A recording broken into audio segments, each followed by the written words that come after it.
So welcome back everyone, and if you are new here, welcome. This is Study and Work Buddy, always ready to give you information on how to apply for schools abroad, study and work abroad, and that's what we do. We give you authentic information. So give us a like, subscribe if you haven't, because here you get the authentic information to study and work abroad.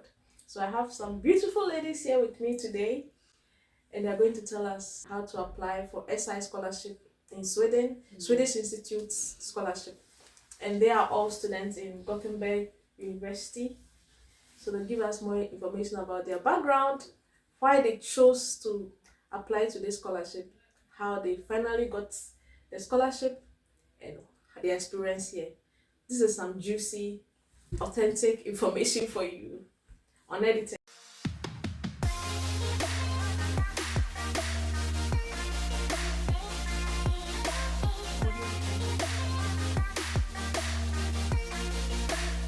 With our guests here, they're going to introduce themselves to us. Okay. So we start from you. Okay. Hello everyone. My name is Thelma Aritha Kaliu. I am from Malawi, the warm heart of Africa. That's in the southern part of Africa. I am here studying a master's degree in gender practices, pure gender studies at the University of Gothenburg under the Department of Humanities. And over to you, ma'am.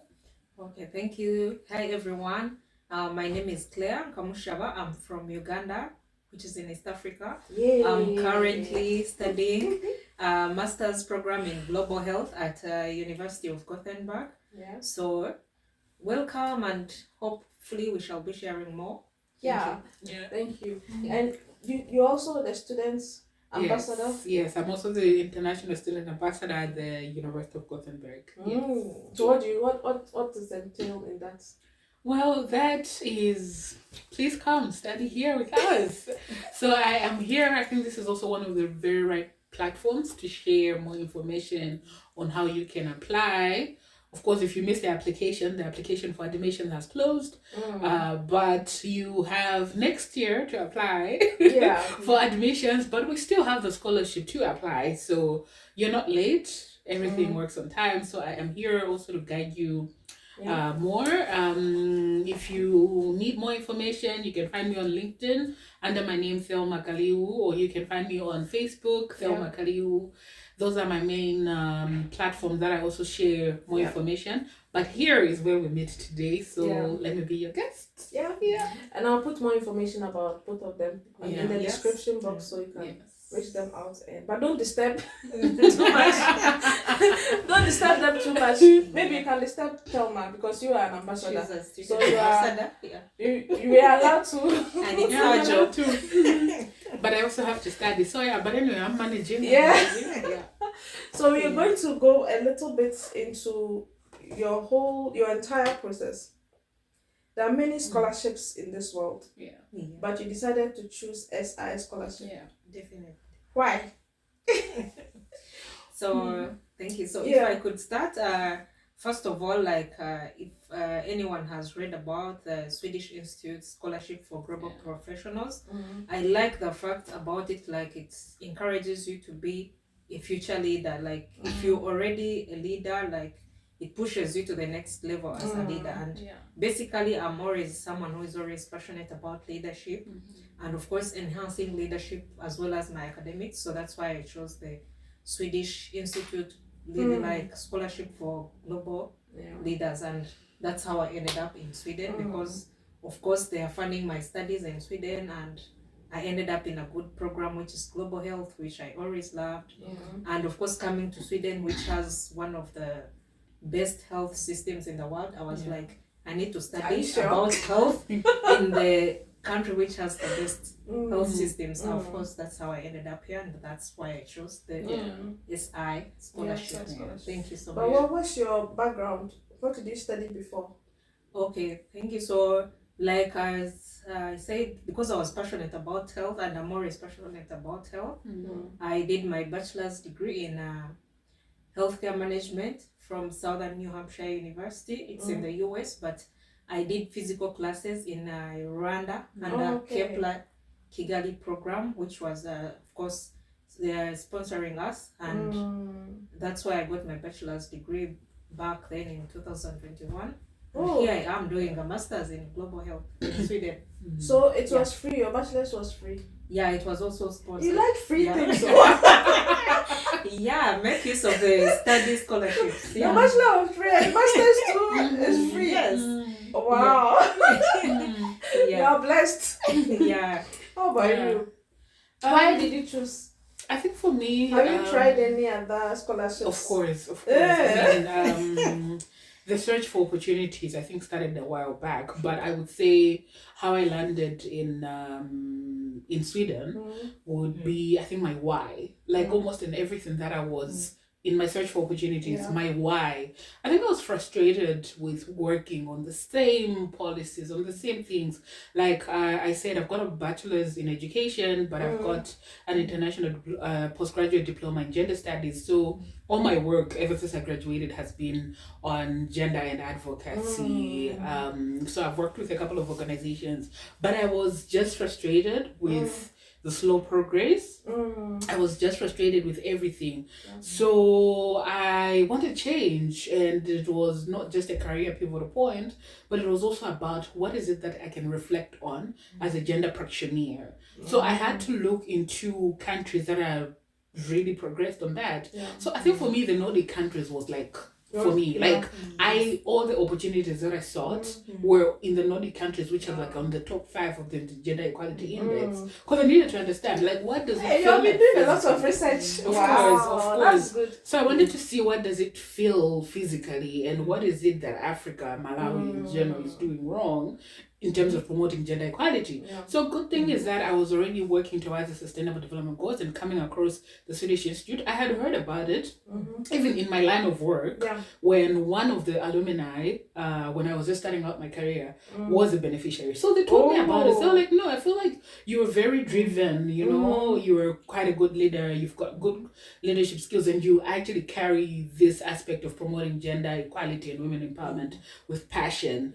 So you should think about pursuing this. So in the midst of all that, I was like, oh, you know, I'm gonna do it a year later. And then in 2019, I had to do my postgraduate diploma in Iceland.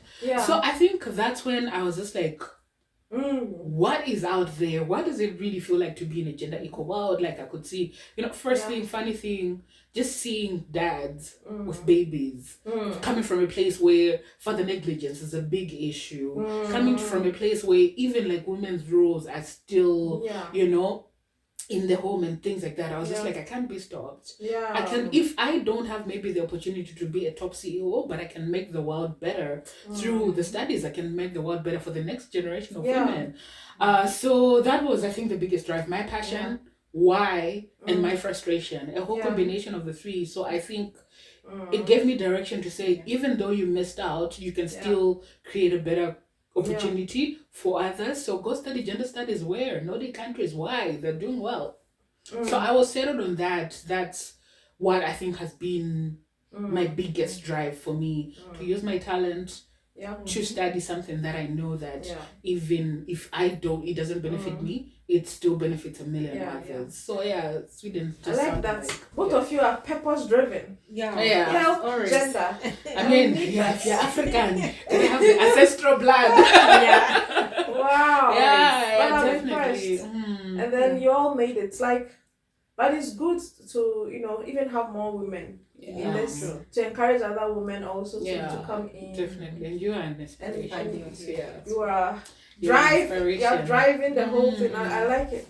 And let's go to the SI scholarship procedure. Sure. Like, first of all, you need to apply. And then that one may be a little bit straightforward. You select courses, add your certificates, and then it's done. But that's SI scholarship itself. I want you to run me through the different application forms that you need to fill and what each of them entail. That would help somebody watching to also make a move. To see if this something they want to do. So who's going first? Okay, no, I can go first. I would say, first of all, you know who you are, you know what you've been doing. And it's so easy, I think, when you've got that to align what you want to study, which you've already applied for. Yeah. Like I said, why do you want to study? And how you can even link that to how far you want to go in alignment to the SDGs. So it's good to be honest. Honestly, I think when you know the work that you've been doing, it's so easy for you to fill in the documents. There's no standard procedure to say because this one said this, because no. But just you've worked in your line of work, you have trained government officers in ensuring that the mainstream gender. That's what you've been doing. You put it on your CV. That's it. You ask your supervisor, how do you think my work has benefited the organization? I think sometimes it's before you even get into thinking beyond, this is what I've done to the world. Think about the work, what you've been doing, and how it has been beneficial to the organization that you're in, because that's where you're getting your reference forms. That's where you're getting your work experiences. Like, ask your colleagues in the area that you've been in, do you think I've been a good leader? What have you learned from me as maybe a project manager over this project that we worked on? So it's things like that. Like, start small. Don't be way too over ambitious to show that you have impacted over 50,000 people, because that is very unrealistic, and that is already giving red flags on your application. So be honest. Be honest. Consistent. Be honest. And don't put it down. Are you taking notes? Be honest. Be honest. Be consistent. Look where you're coming from. Look where you are. How have you contributed to that particular SGD, and stick to one.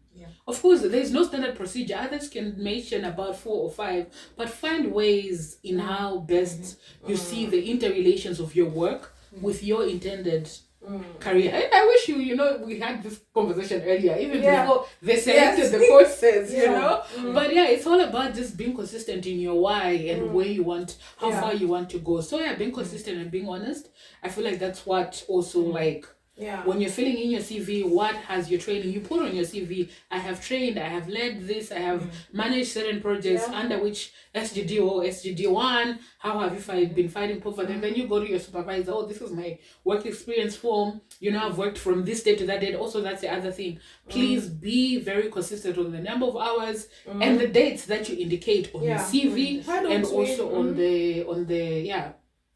that. So that gives you a proper direction to everything that you have done in being honest with just presenting what you've already done. So why don't we go step by step? Let's tackle the leadership form. Okay. Okay. CV. Can we start with the CV? Let's start with the CV. Okay. So let's start with the CV. I think you've mentioned a little bit already on that.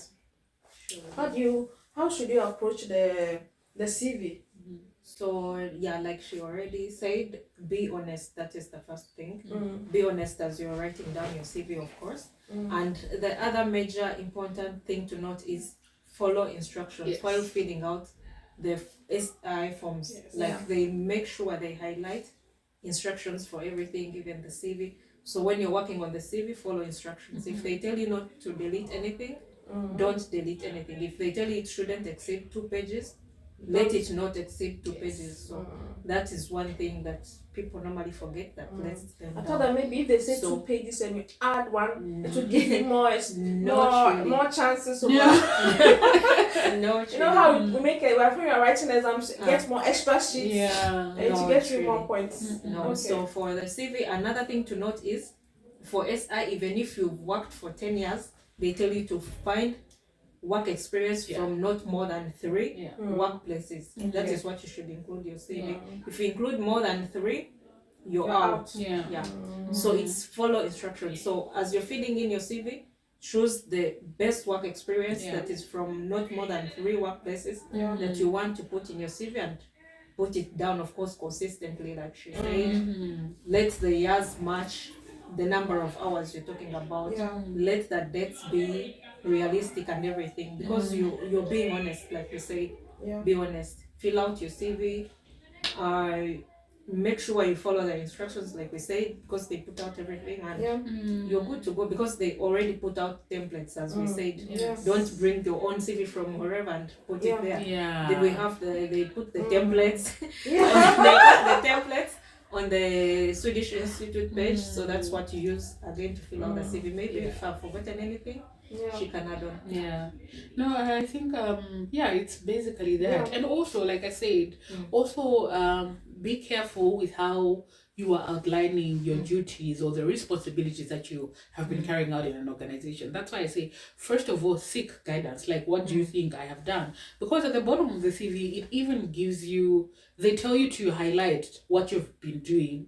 And no, they tell you to highlight the organization profile, like more like a brief. Yeah. So if you don't have a good relationship with the people in your organization, it's going to go that'd be against. hard. So that's why I'm saying you really need to just base what is it that I've done. Have a conversation with, because the CV is what feeds into the work reference form and including the reference. So the more you have a conversation with your supervisor to say, why do you think I have done? It's also easy for them to answer the questions that are on the reference form.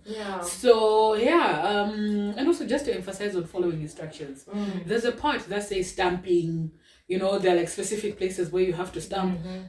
If you're not in a good relationship with your supervisor or whoever is, your supervisor who is your referee, for them to be able to follow instructions, because you also have to be diligent. That's the other thing. It's all about being diligent and being smart on your paper. You have to see, okay, if I have put this, that means my supervisor will be in agreement with this. If I tell him you need to sign only at the bottom, because most of them cannot have time to read all the instructions. But if you keep on with them, you don't nag them as much as you can, but you nag them from a point of service. And if you're a leader, you're served, it's easy, like I said. So if you tell them you only have to stamp at the bottom, it has to be at the bottom. You have to stamp on each page, it has to be on each page. It's something like that. But then also, as much as I think I'm going to keep on emphasizing this on why the sustainable development goals are important, is because even your CV has to speak to your SGD, because they even highlight where you have to indicate which SGD have you been working on. For example, you have been working with healthy workers to ensure that they are, I would say, maybe mainstreaming cholera issues. And that's one way of ensuring quality health. Make sure you go through what your SGD is talking about in terms of promotion of service delivery in healthy systems. If it's agriculture, if it's tech, if it's economics, just make sure that your SGD, because there are so many indicators and there's so many targets. So you have to say, this is the work that I've been doing. My training for healthy workers has contributed to ensuring that the SDGs that you're talking about. So it's not static. It's not a standardized process that what Claire did is also what I can do. But it's about your thinking. You also have to critically think how your work has contributed to that particular SGD and to that particular indicator. So it may seem like easy because there are going to be a lot of changes as well. That's why I'm saying be diligent also, because it's not just a matter of let me get over this, let me finish this, but consider this as a quality over quantity. Work with it full of heart. Research beyond the papers that you've been given. That's why I'm saying go even with reference to the SGDs that you've been working on. So despite the templates that you have, read through. Or even just read through how has Uganda performed, how has Malawi performed on that particular SGD that you're interested in. It also gives you a clear picture on how your line of work has contributed to that country specific goal or outcome. So beyond the templates that you have, please be as wide as you can with your research resources and be diligent. I'm gonna be diligent. If they say don't put an A, don't put an A. Okay, there isn't that part. But like she said, make sure 3 references. And even if you have been moving around from one organization to the other, stick to one SGD. You know your work. Because you can be a teacher in a nursery school today, and then you can be a lecturer an engineer the next day. No. Your work is still the same. Make it flow diligently. I think. Those are lots of information for everyone who is applying. And then if you've had this and you're still not clear, then it's going to be very difficult for anybody else to convince you or to teach you. So this is the CV. Now we go to the work experience form. I wish we had we had them printed. We had them printed. So that we can point. But it's okay. But it's okay. Let's give the information. The work experience and the leadership, I think we can talk about them concurrently. Yeah. They're the shortest forms to fill in because it's just a matter of, verifying that you worked in that organization. It needs a stamp. It needs the signature of your supervisor, and if you don't have, they say you have to get a notary or something, so you can get from a notary office. But I think your supervisor is the easiest to reach, and the best way to fill in your work experience, those 3 experiences that you've put in, let them be there. If there's one that you have already, one work that you were also a leader in that position, which is very brilliant, make sure that you separate to that leadership form. So it's not just consistent, like we said. And also on that leadership form, can we move on to the leadership form? Yeah, you can. But because they're very similar. They're very similar. They're the easiest to fill in, but like we said, being critical. And here also on both the leadership and the work experience forms, the number of hours, again, are they matching with the CV? Because it doesn't make sense if you say you started work on the 1st of January to the 11th of August or something like that, and then you indicate that you have worked for 3,000 hours. Definitely doesn't make sense. So make sure what you have indicated on your CV is also ensuring or is also matching with what the number of hours that are indicated on that particular work experience in your CV. Make sure you don't miss that. Separate the leadership form, and make sure that your supervisors sign with the dates, with the place as indicated, as instructed. True. I think I could just add a few points. Like she said, you have to be diligent while filling in the forms, especially the work experience forms and the leadership forms, because like we said, it's the Swedish Institute Scholarship for Global Professionals. So mostly they are looking at your professional work experience. Actually, someone was asking me like, is it proper if I put in like what I did in my academic work? No, they are looking at your professional work experience. And so meaning you also need to fill in that in those forms, because that's majorly what they want. And again, of course, before you fill in the forms, make sure you've done, like you need to put in the work first of all. You need to put in the work of at least 2 years work experience, like they say. So don't think like you'll come with like a 1 year work experience and say like you'll fill that form and get the scholarship. No. So you have to put in the work first. But that's and also cross-check. Oh, sorry. I think on that, just cross-check the number, the format to calculate the number of hours. It's there on the website. I always forget it, but make sure you cross-check and practice over it.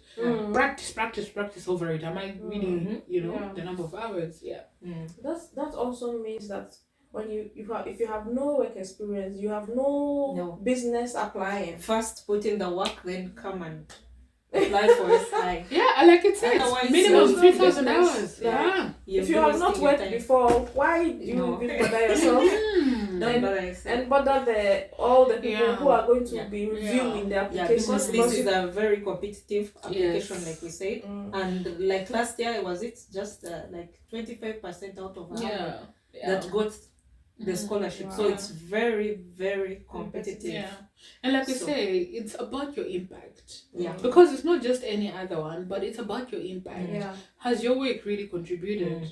Because even when you're filling out the when they open the portal, there's a space where they tell you what it's all about. What have you done first of all with your bachelor's degree, that we can be sure that you're going to do something with your master's as well. So there is a place where you indicate what you've studied, and then there's the why question as well in that. It's a very simple one, but they want you to see why now, why study now, because they're like, okay, this is where I've worked, practical work. I see that there are gaps here and there, so let's help you fill in that gap. That's how it's all about. So maybe one last thing is like Thelma said, make sure you're connected to one SDG. Exactly. Like don't mix up things. Like she was saying, don't say you were a teacher and then maybe you also worked as an engineer somewhere, and then you bring all that mixed up work experience. Be consistent.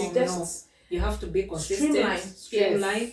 Look for related work experience that is in line with maybe one SDG. Actually, it should be only one SDG, Yeah. not more than you one. recommend that it should be just Yeah. one. Yeah. That's like if you read the instructions very well on the SI portal, they say one Just SDG. one. So if you bring in more than one, you're already mixing up things.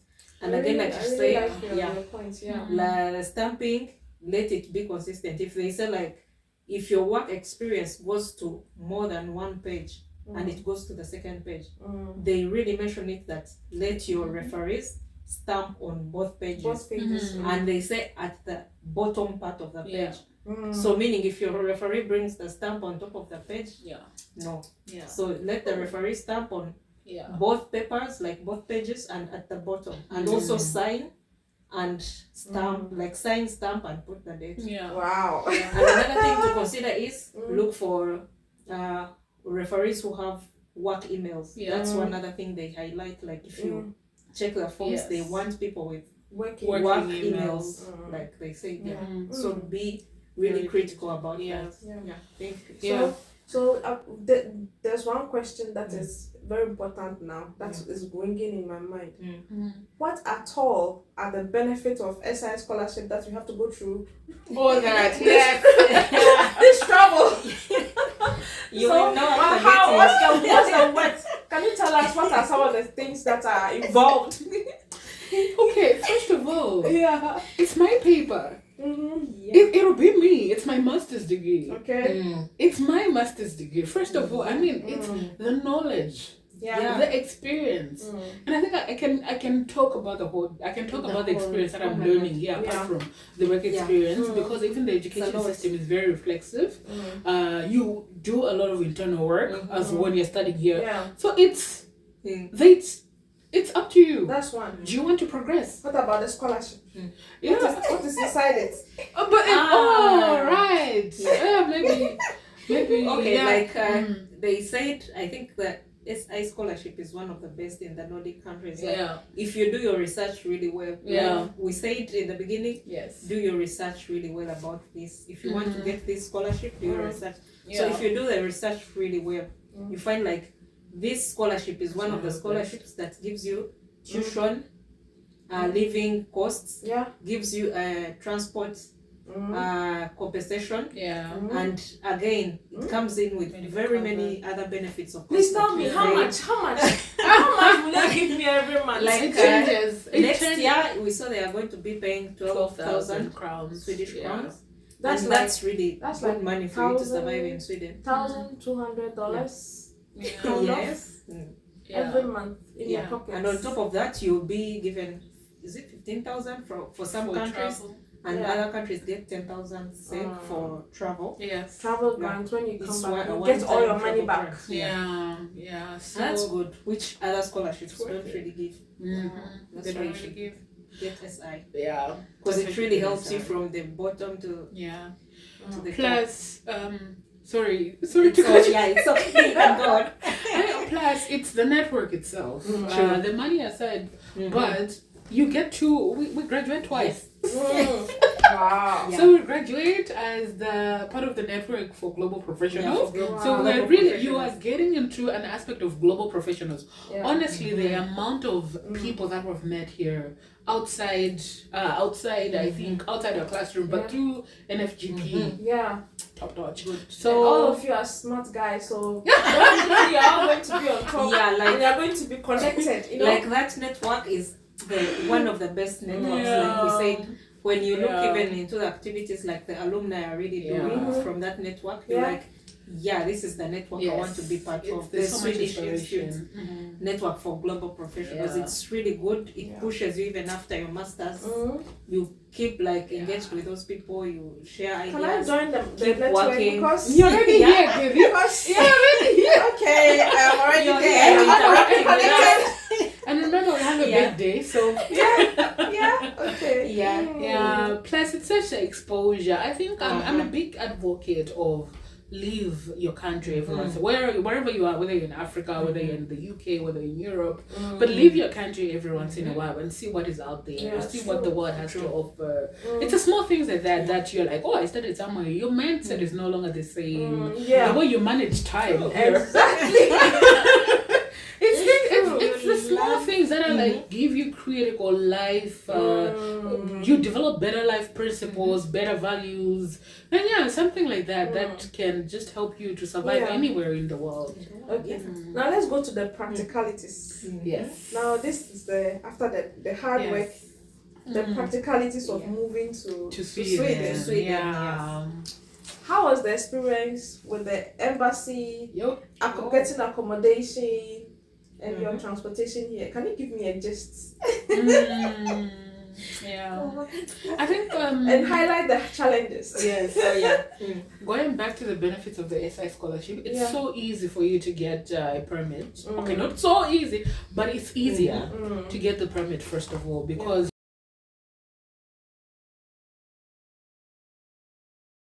Thank you guys for watching this video. If you like it, give it a thumbs up.